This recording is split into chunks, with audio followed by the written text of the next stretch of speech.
O rei Felipe VI e a raíña Leticia inauguraron esta mañá a Feira Internacional de Arte Contemporáneo Arco Madrid, que se celebra ata o día 3 de marzo e cuxo país invitado este ano Perú. Nesta edición, Arco conta con 206 galerías de 31 países distintos, o que supón un 70% de participación internacional. Nesta 38ª edición, a arte galega non se ia quedar atrás.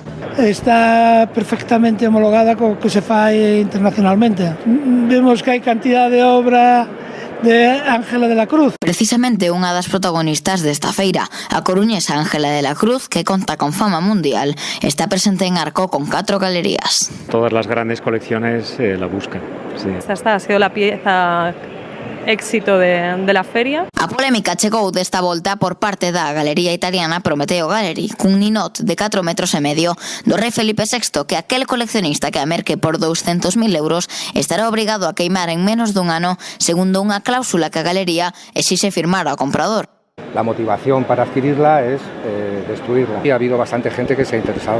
A escultura é obra dos artistas Eugenio Merino e Santiago Sierra, coñecido xa por causar balbordo tamén na anterior edición coa súa obra Presos Políticos. Muchas veces nos preguntan si buscamos el escándalo, ¿no? Simplemente nuestro trabajo es así. Ademais, entre os visitantes, chegáronse a vivir momentos de tensión protagonizados pola protestante natural de Combarro, Carmen Pérez. Es mi rey. Es mi rey y además opino y de todos los españoles y opino que lo está haciendo muy bien y nada más y por supuesto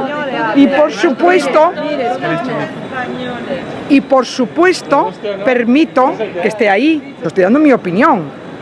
Yo no voy a hacer nada que pueda herir esa figura. Fora de polémicas, iso sí, a arte contemporánea galega lucirá en IFEMA con artistas como Cristian García Bello, Jorge Perianes ou Ángela de la Cruz ata o día 3 de marzo.